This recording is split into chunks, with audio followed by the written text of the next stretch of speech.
can hear you. strongly here. Mr. Jonathan, please go ahead. Okay, all right. Thank So, you. Mr. Thank you. Elvis, Because yeah, I don't know. I need yeah, to we can hear you now. Go ahead, Mr. Yeah, Jonathan. thank you very much, Mr. Elvis. Thanks to my fellow panelists there. Yes, yeah, she said it right. That's Nigeria that we have right now. You know, I greet all those that are on the comment section, the callers, all of them. I greet everyone. Thank you and welcome. You see, the first video that you showed about Mr. Peter Obi is now being blamed for donating and constructing boreholes in some part of northern Nigeria. You know, when I listen to those people, this is not the first one.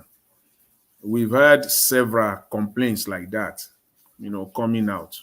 Even they've used all their social media machine, even the likes of Daniel Buala, on this particular topic. They've used them all. See, when I listen to these people, these are just, there's no any other way to describe them.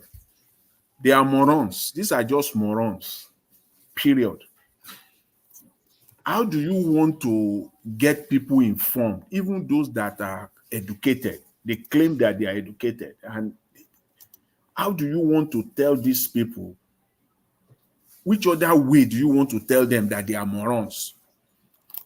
They just don't, I don't get it.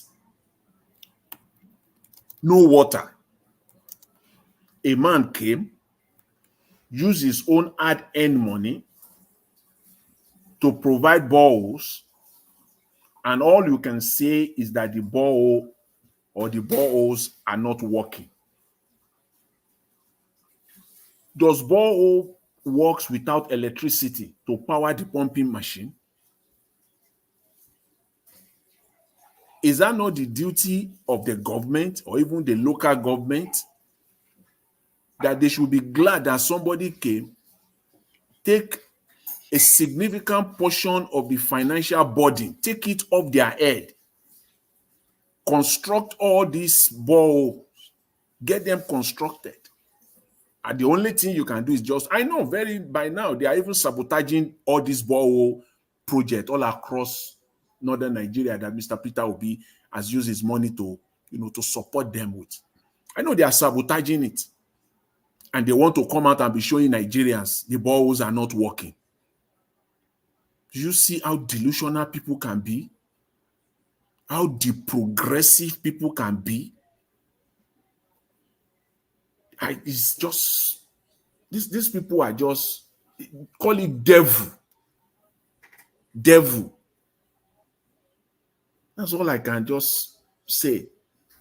This is not the end. I know we're still going to see a lot coming out. They're still going to do a lot, all in the name of thinking that they will use it, it will turn to a disadvantage. Please get this clear. It can never be a disadvantage to Mr. Peter Obi for what he's doing right now. It can never be a disadvantage. Yes, call it politics. Yes, let it be politics. Yes, 1,000 times, let it be politics. Let what he's doing now in northern Nigeria, call it politics. Yes. How can people be so deprogressive? They don't just think for anything good at all. They hate anything good. Call it politics. Yes, it is politics. If that is what it will take to get the politicians, those that have milked the country dry, if this is one of the things that will make them to get back to their senses and start doing what is right, let it be so. If you want to call it politics, I'll say that again, call it politics. Yes, it is politics. A man is using his own hard-earned money to build boreholes, and you are telling him now to still go and put electricity there, probably generators there, and then so that he will be funding the generators as well. Don't you see how clueless you are? and how the progressive you are, politics. What kind of people are these? What kind of people are these? I can't get it. That part of it today is just so disheartening, it's just disgusting. That if we're still hearing something like that, you know. So if you want to call it politics, call it politics. Let it be politics. If it is this kind of politics that will bring development to Nigeria, please play it over and over again. It is still borehole you are fighting over. 21st century, 2024, you are still fighting boreholes. Somebody is even doing boreholes. So Nigeria is it's not a normal place, as I always say. Nigeria is just not a normal place, you know. And then I will talk on this, Mr. Okupe, for a moment. I want to say that first of all, I thank God for his life, that he went through and that he came public to talk about his condition, and he did well. It's a fine testimony. And I thank God for his life, you know. And again, for me, when he resigned, the issue that the bone of contention that people focus on was, he said he resigned because of political, ideological differences. But I think today he made it clear. It was very, very clear what he did back then. So it is no longer ambiguous to us. It is now clear. He did this. Yes, some section of the Labour Party does not want him, or they didn't want him to resign at that point in time. They didn't want Mr. Dr. Okupe to resign. But he did the right thing. He did the right thing. And he said that he do not want to leave any encumbrances on the party. So he had to go. That is ideological difference. It's not that he left because of any animosity or any internal fighting or struggling. No, he did the right thing. And if Nigerian politicians we go along that line and do that, when you are confronted with the issue of corruption, whether you are in office or out of office, you should be able to come out clearly and do the needful. Step aside. Step aside and don't rob your corrupt nature. Don't rub it on others. Step aside and let there be clarity, so that the party, the state, the country can move on and people can learn. But not just you want to hold on to power just for yourself and for yourself alone. So I want to, Mr. Okupe, for me, it was a fine conversation. And all I can say is that, I thank God for him, for his life. And if he still want to come back to politics, yes, he has the right. He can do that. He can do that with his shoulder held on, with his full chest. And he will even be more respected, because he stepped aside and God even used that period to save his life. It was not just ordinary. And he understood that perfectly well. So for me, I'm really glad with that, and I believe he set a good example for Nigerians. And with respect to the EFCC chairman, see, this is Nigeria. We have seen the movie before. We've seen it before, unless you've not been following Nigerian politics. Nuru Ribadu did the same. He came out when he was pursuing politicians. It's just like you are watching a movie. You just press the playback button. It's exactly the same thing. We've seen this movie before. Once Yaya Bello go ahead now and prostrate to Mr. Tinubu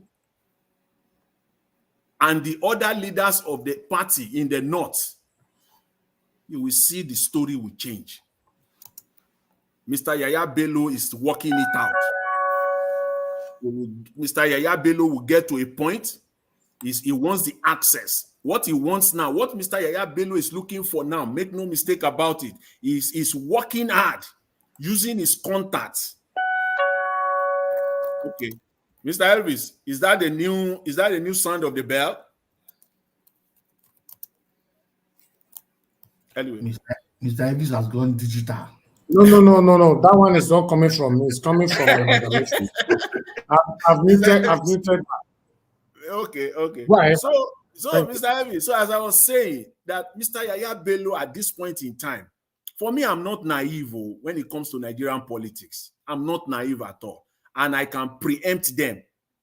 I can always preempt them. 99% of the time, you will be right if you follow Nigerian politics. All Yaya Bello is doing at this point in time is pressing his button. He's doing everything. All he wants to do now, he wants to get a one-on-one meeting with Mr. Tinubu before he goes and presents himself to EFCC. And they are making it impossible for him. They are blocking him. He's using all his contacts all over the place. He needs that one-on-one meeting with Mr. Tinubu to sit and then go there, enter that room and prostrate full stretch on the floor. He will lie down full on the floor like this for Mr. Tinubu. And Mr. Tinubu will now say, yes, welcome, my son. You have learned your lesson. We will get you the soft landing that we need. So go now, go and do the needful. That's what Yaya Bello is doing now. He needs it badly. And they are blocking him all the way, that you are not going to get this one-on-one meeting with Mr. Tinubu. That is how they do it in Nigeria. At the end of the day, he will get it. He will use his contact all over and he will get it. And he will prostrate full length. Full length. He will take up his cap and he will prostrate. And the language is, welcome, my son. You have done the needful. They will give him his warning. That's it. Other than that, there is nothing else. And wait until that time. You will see how table will turn. Then you will see how the judge or the judges that will be assigned, the specific court that will be used, all will be decided. And then they will say EFCC can now continue their charade from that point on. You know why this man is still running his mouth now, the EFCC man? That meeting between Mr. Yaya Bello and Mr. Tinubu has not taken place. The moment that meeting took place, forget it. You will see story will change. So wait for that day. Wait for that time. And then the charade will continue.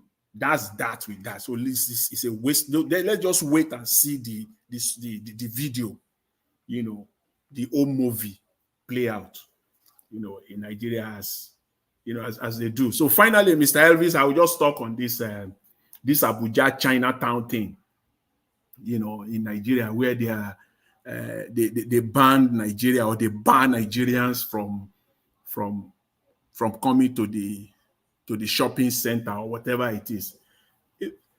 And then alongside the British school in Lagos, that the tuition fee or the school fee, they set a 42 million naira school fee. Yes, it's a private school. It is a private school. I agree. So they can. But private or not private, how can somebody be paid 2 million naira? Yeah, I know. It's a but the thing is that yes, that's exactly what you took the word from my mouth. Whether it is private or not private, 42 million is a staggering amount for even government to allow that. Private school, there's an amount of money that they set, a benchmark that they set for them. In the Western countries, government even give the private school certain amount of money. They give them certain amount of money every year, so that to maintain the control. They don't just allow private school to flow like that. No, they give them, there's a certain percentage that they cover, because if not, the private school can do whatever they want to do. Government still support the private school and give them a benchmark. There is a benchmark that, yes, this is your fee. Tell us your expenses and we'll give you the margin of profit. So you cannot just come and be a Shylock and take advantage of the system, take advantage of the society. No, you don't just have that room to just do whatever you want to do. No. Yes, we know it is business. Yes, we know that people invested their money into the school. Yes, we know that you are going to make profit, but you are not going to make profit at the expense and at the detriment of the society in such a manner that it becomes so impossible, even for people that could ordinarily avoid it. I mean, afford it. You will just, rig them out of it. No, it doesn't work like that. It's simply because in Nigeria, they have created this system to the extent where there is nothing like middle class. They just created that class for themselves. They just created it and get a lot of people out of the system. 42 million naira. Are you kidding me now? 42 million. Not a university. And government is sitting down there allowing that. No benchmark. Nothing. It is just disappointing. The same thing, that shop in that China thing, you think is going on without the connivance of Nigerians? Of course, it's with the connivance of some Nigerians. That's why whatever the Chinese or whoever, they can be so sure, they can be so bold to be practicing this in Nigeria. You can say a certain class of people cannot come in there and buy. The way you do that is you do it through your pricing. Like this school, for example, it's then this same agency, this same Consumer Protection Commission, they are the one that will now set the rules. They will set the rules for them that will make it difficult for them to discriminate. Because it is your business, the only way you can get people out is through your pricing. If you say you are selling a bottle of water in Nigeria for 20,000 naira, fine. It is you that know how you get your water and you want to sell. So if you cannot afford 20, but you can come in. If you know you have 20,000 naira, fine, but we are not going to stop you from coming in. It's as simple as that. But it is that commission that will now set the rules that you cannot sell beyond this price, It is too excessive. It's too excessive. You can't just cheat or manipulate the system. But as a business, you can set your prices the way you want to. That's what they could have done or they should be doing, but not to outrightly tell people that you cannot come in. No, it's not heard of. It cannot be in this age and time inside Nigeria. So I think the appropriate thing should be done. But again, I know that this cannot go on in Nigeria even without the connivance of Nigerians. It is not possible. So, Mr. Elvis, I will leave it at that for now, and then I will take it up later if there's any more opportunity. Thank you very much, Mr. Elvis. Really appreciate it. All right, Mr. Jonathan, thank you very much for your submission. God bless you. I appreciate you. Thank you. Greetings to you all. Comment section, greetings to everyone, Nigerians all over the world. Greetings. On this story today, Mr. Moshala, I think you said some things earlier that I will want to dispute, please. Nigerians all over the world, like you have them in the United States of America, you have them in UK, you have them in London, you have them in Australia, even as far as Papua New Guinea is, Nigerians are there, and as cold as that place is, Nigerians are there. You see Nigerians in tough terrains, working themselves, working night and day, doing all they could to make sure they live a better life and then get some of their families back home. But for you to say that we are thieves, I mean, the thieves, the thieves, and the thieves know themselves. You can manage. When I say thieves, it is the politicians I'm talking about. Please, politicians are all thieves. Elvis is not a thief, Mr. Jonathan is not a thief, Dr. CM is not a Yeah. thief, and I believe I'm not a thief. So See, also, it is this guy no. Do you knows. understand one thing? Eh? When I say Nigerians are thieves, what you are, you will claim. What is not yours, you will not claim. An average politician is a thief. An average Well, politician is a thief. I just believe that as it stands today now, we should always try and not use a blanket this thing on everyone. But that being said, I understand your thoughts. Now go to Yaya Bello. And so whenever I bring up the case of Yaya Bello, right, I will make comparison with the different states in Nigeria. And you also said something about Dr. Alex Oti.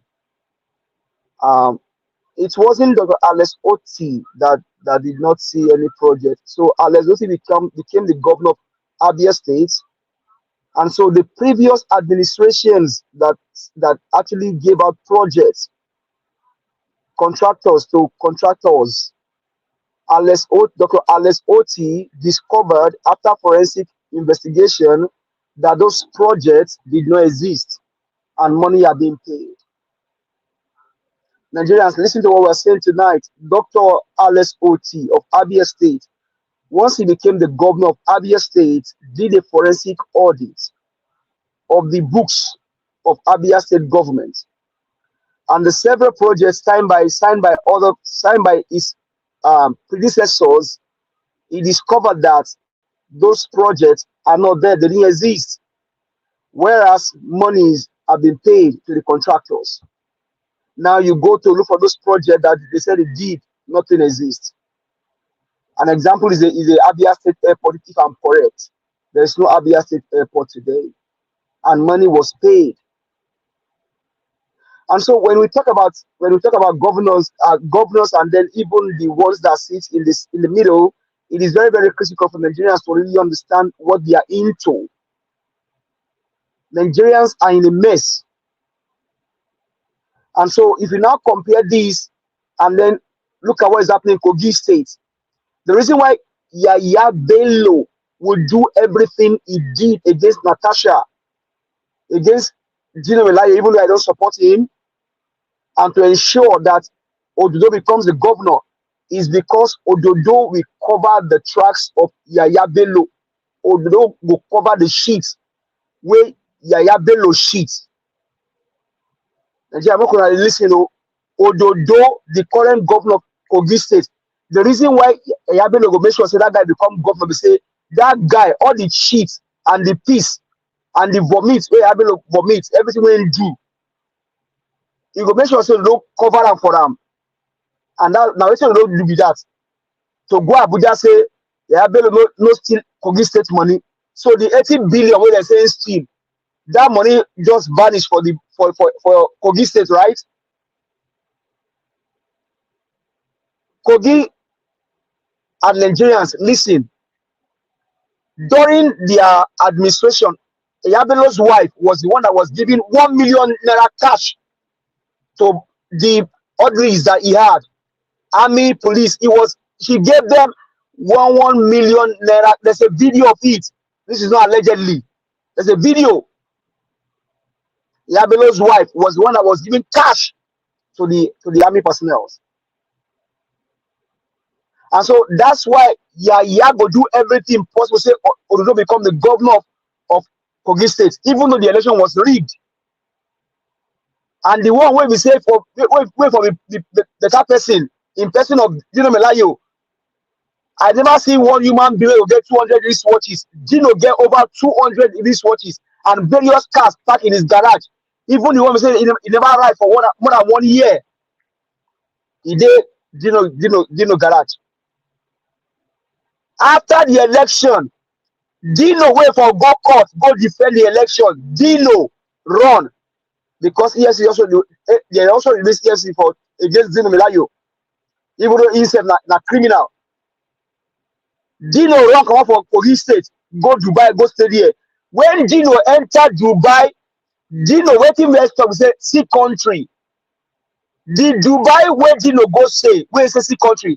I don't know whether I'm whether they follow join big Dubai. Now question I know Kosamu whether Dino Papa or mama whether their money there for Dubai as in a big Dubai. Dino sit down for Dubai. They ride a Mercedes Benz G-Wagon. He buy a new G-Wagon. Dino carry money, celebrate his birthday for Dubai. His 60th birthday. And the young people, they suffer. Now, you now go to the Kogi State people because all of them, they are corporate. When they say the EFCC, the criminal drug baron Bulldog, when they release them, they go catch Yabelo. Ododo carry police. Now, the function of the police is that when they catch criminal, right? The police, they can't even follow join. Now, they themselves, can they protect the vehicle where supposedly Yabelo is inside? Just to tell you how corrupt Nigeria don't become. So the criminal drug baron release young Bulldog to go catch Yabelo. Ododo carry his own police orderly to protect a criminal. And the people of Kogi State, not just old women now, the youth of Kogi State, they can't stand, can't follow from wall. They protect the criminal who is still their 80 billion naira. My brother and sister, if na me and you, what if for do? Let me say you go come follow and release the yes, go to trial, even though themselves they're a criminal self. Because the person representing the chairman of the EFCC, na pastor for Redeemed Church, the current chairman of EFCC, na pastor for Redeemed Church. And the criminal they use pastor, they perpetrate evil against his political opponents. Even though Yaya follow join hand, do evil against our own person, Peter Gregory Obi. We know how Kogi election go. We know how Rivers go. Now they want to make Wike's wife. They want to make her president of appeal court, so that they will pay Wike back for what he do for Rivers State during the election. This is the circle of the wickedness in Nigeria. So Nigerians, you need to open your eye. When we tell you open your eye, you really need to open our eyes and our brain and our sense to fight for your country. Yaya Bello go to jail, but above all, the criminal drug baron said he go to jail because he himself talk about say election power is not some other cat.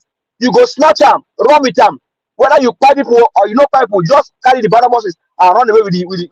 We saw the outcome. So including Tunumbu, Kasim Shettima, Akpabio, Badabia Mila, Bayoluga, Sanwo-Olu, Dapo Adebayo, and all of them, then go there inside jail, including Seyi Makinde, governor for your state. All of them go there inside jail because they are all looters and criminals. Now you now bring it to Edo State. Obaseki now he will become former governor in the next 4 months now, which is the ex-husband of Edo State. He can't tell you say he will bring another husband, can't give that wife will be Edo State. And Edo like they say, Aswe Godalo, na doctor, na him be the technocrat. Hey, Obaseki, the last time I checked, they call him technocrat. Okay, the money we borrow, you don't see any fund project for Edo State. Mr. Ebizi asked one question. Shey Julius Berger, they quarrel with Edo State me. Because I don't understand why they come get this key for Edo State. Shey Julius Berger, they follow Edo State, they quarrel. When we say all the money we was borrow, you don't use that for elephant project. Rather than a biscuit road. And you won't come bring another husband, come give Edo State, say me continue for where him stop. You see wickedness? And the reason we say, Aswe Igodalo go cover the tracks of Obaseki. Like Ododo. Now only God will bless and let's OT because he need to cover the tracks of the former governors in Abia State. So Nigerians, open your eyes and understand what we tell you every day when we come here. One honorable come this channel corner and say, okay, they when they call themselves political elites and ruling class, how many them be? Only he himself answer the question by himself. Say there no plenty rich so we say we need a rule. So if you are not only a rule, we plenty pass them. We for just hit the streets. Check the amount of power. Take over our country back from these people because then they buy us, then they disrespect us, then they do us wickedness every day. Every day, now we as Nigerians, we they suffer for the hand of these people. Every day now we they suffer. Yes, sir. You say Nigerians, their eye don't open. The truth is say their eye don't open, but they tie their hand and leg. They don't tie their hand. Now when they tell them now, maybe what I tell them, maybe my word tonight, you go come lose their hand, lose their leg, make them hit the street. Because every day we they suffer abuse for the hands of these wicked men. Silumbu na grandfather. Atiku na grandfather. Buhari na grandfather. Bayo Onanuga na grandfather. Bajabi Amila na grandfather. Akpabio is a grandfather. All these men, then they use the future of their children's children. They borrow money. Maybe if they buy the money, they'll carry and go heaven. I don't know. But Nigerians, youth particularly, make we arise. Honorable Sam ask us on this platform, say, them when they call themselves ruling class, how many them be? Now he come by himself, answer the question, say, they're not plenty rituals. So if they're not plenty rituals, make we hit the street and take our country back, my people. These guys are evil. They are satanic, like Mr. Harris will always call them. They are double satanic. In fact, they are all satanic, even past the original Satan themselves. These guys are they are wicked. They don't care whether you buy or you don't buy. In as much as they can steal and loot and loot and loot. Nigerians, I beg, Papa, Mama, Pikin, arise. Take back your country from this wicked man. How long are we going to continue in this old shit? These guys are evil. All of a sudden now you go make wicked wife president of the appeal court. Somebody talk here yesterday, say the strain of the ex-governor. Imagine El-Rufai's son is a chairman of the committee in the house. Alawu Akala from my own state, even though the guy don't buy now, his own daughter is going to be a chairman of the committee in the house. Ibori Pikin, that's why they put their children for that place. Nigerians, your mumu never do, and they ask you, arise. Your mumu don't do. You don't do. Thank you. Thank you, sir. This was he was under Obasanjo as the EFCC chairman. Chairman, yes, he was. Nuru Ribadi. You know this guy. He was one of those that Tinubu's case file. He has Tinubu's case file in his hand. Yes, he did. He was a mandate. He was a mandate during the election campaign. The cocaine they saw in Ikorodu. Where is it? Where is the story? Where is it? Where is it today? The owner is in government. Nigeria that country is so I don't know what to call it. It's not funny any longer. You know, it's just not normal. How the chief security advisor, the national security advisor, will come out and say because AK-47 is now 5 million, insecurity is now being taken care of. Things are getting normal. How could you even say that? Is it something is it everything? If you don't know what to say, can't you keep your mouth shut? And then they buy the gun. That's why they know the price, latest price. They try to order. They're not buying again. So what are you telling Nigerians now? So the terrorists and the bandits, when they kidnap again, they will also raise their ransom because AK-47 is now 5 million naira. So that when we now start hearing ransom, can you see these people? I don't know who is giving them advice. The advisor even need an advisor because I don't understand. So whenever there is any kidnapping in Nigeria now, and kidnapper will now say that per head is going to be 1 billion naira because the cost of AK-47 has gone up. So our own ransom also must go, has to go up. And you have to hear that from the mouth of the National Security Advisor, that the thing that you can be proud of is that because AK-47 price has gone up, so insecurity also has dropped.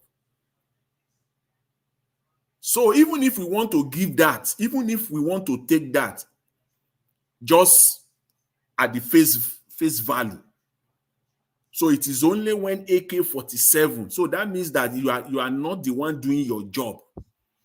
It is the AK-7 manufacturer that is helping to deal with insecurity in Nigeria. So it's not that you are taking any proactive step or measure, deliberate steps to deal with insecurity in Nigeria. It is because the manufacturers of AK-47 has increased the price. So what has that got to do with your own work? What has that got to, does that say anything good about you? Does that say anything about you that you are effective in your work, in your duty? And you have to come out and put that out there. They just think that Nigerians are stupid, that they can come out because they themselves, they barely reason. I'm sorry, this is it. I don't think these people reason at all. They just take anything, read it, and then come out. They don't first of all sit down, evaluate and say, okay, this thing is coming out to people. How will people perceive it? What are the downside? What is the likely thing that people will say against this statement or against this policy? Preempt the people. 2, 3, 4 steps ahead of them. These are the likely things that people will say against this thing. How can I defend it? If I don't have a way to defend it, let me keep my mouth shut on this one, first of all, until there is a time when I know that there will be an appropriate response to this. But they don't do that. They just take and just come out and start reading and start talking. All that says is that we are in big trouble in Nigeria. It simply tells us that they are doing nothing about insecurity. So it will take the AK-47 manufacturers or the deal maker or the middlemen to help Nigeria. How could you expect someone that is making profit from insecurity to help you to deal with insecurity? So you are banking on AK-47 probably to go to 10 million per piece before insecurity will come down. I don't know where to slice it. It just doesn't add up. Panelists have said it here. Nigerians just open their eyes. Just open your eyes. Don't forget. Just like a laser focus attention on Nigeria, on this government, because that is what has been missing in Nigeria since independence. Nigerians don't focus on the government. Nigerians don't talk about their government the way it is right now. No, they don't do that. It is not part of the Nigerian team. Everybody just move on day by day. Life goes on. People don't scrutinize the government. The government will just say one thing and they will go away with it. That is the exact reason why politicians don't think before they come out and talk. They don't think. That is why somebody can come out and say the boreholes that is being built across the northern Nigeria, Peter Obi is doing, is not working, because you don't think before you come out to talk. They just don't think. We have to tell them who they are, tell them their level. Maybe they will be ashamed to a point where they will have to start thinking, because these people don't think before they talk. They don't think. They think people are morons. They think people cannot think. They think people cannot evaluate. They think they can just come out and say things and just go away with it. That is why they will employ someone in all these agencies and ministry. They will employ mediocres. Because if you know that the job I need somebody here with brain. I need people with brain here. So you will not just employ anyhow. You won't just go and employ one guy that got only maybe 100 in JAM to enter university and he go to one Islamic university in the north, and then you will bring him to the Ministry of Finance. You won't do that. You won't do that. You will be looking for the best because you know this thing required brain. If you go to all those agencies, all you will see there is people wearing Babariga and cap all over the place. You don't even know the school they went to. All mediocres all over the place. Because if people are advising them, if people really sat down to process this thing, you can't come out and be saying these things. It's not normal.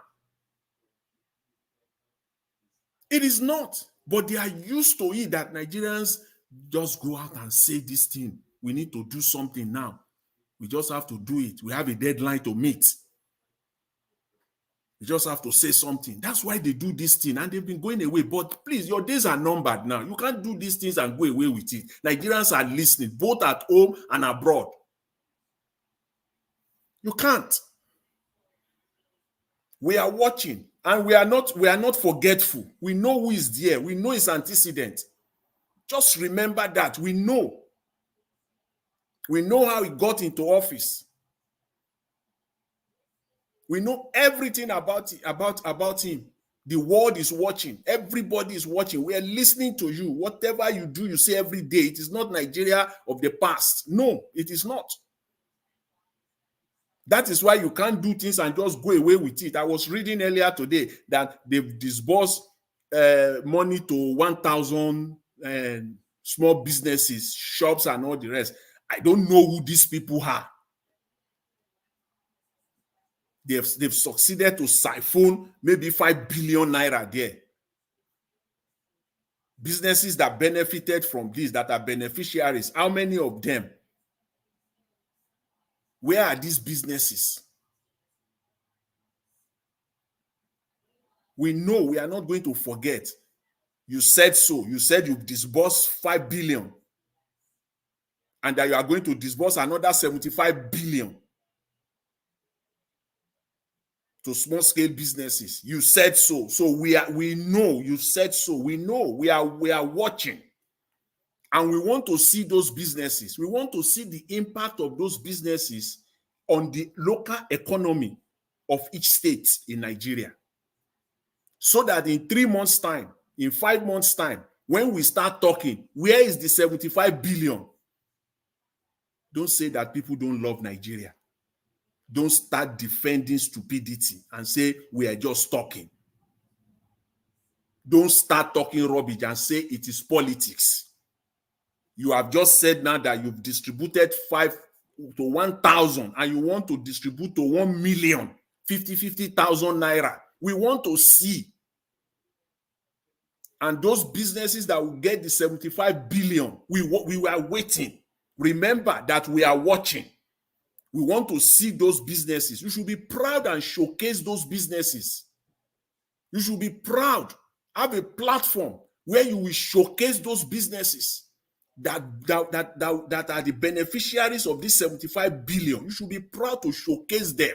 Showcase what they are manufacturing. Showcase their offices, their factories. Showcase their employees. Those, how many employers they have been able, how many Nigerians they have been able to employ because they benefited from this 75 billion. You should be proud to showcase them. We don't need to talk about it. If you are not crooked, you should be proud. In the next 30 days, in the next 60 days, you should be coming out and say these businesses benefited from this 75 billion. They have employed 10 Nigerians. They have employed 30 Nigerians. This one has employed 5 Nigerians. This one, let us see them. Let us see them. Don't just come out with one stupid press conference or press statement or one interview on Arise or channels and be running your mouth that the government is the one useless hope agenda is working and they have distributed 75 billion. And whereas we are not seeing the impact on the local economy. Tell us this, the local government of that company that gets 1 billion naira. 1 billion. Each one of them will get 1 billion naira. You know what that is? A business, 1 billion naira in Nigeria. How many employees? Have they been able to, would they have, employed because of this 1 billion? Showcase them. Be proud of your work. Showcase your work if indeed it is true. But I dare you though. I dare you. I know you will not do that. I know that you will not do that because they're just the same. We're seeing it playing out in Abia State. It's like somebody telling the former governor, please, you said you spent 10 billion on airport. At that time, somebody telling that governor at that time that please showcase the 10 billion. They will say that person doesn't love the state. That person is playing politics. They will call that person or that group all sorts of names. But here we are. We know that there is no airport to be found anywhere. We know now. This money you are distributing now, Mr. Tinubu, 200 billion naira. You said so, and you said you are already distributing the money. So we know. So we are not going to forget. We are not going to forget. So ministers, special advisors, agencies, that you are already collecting this money and siphoning this money, think before you do. Think before you do.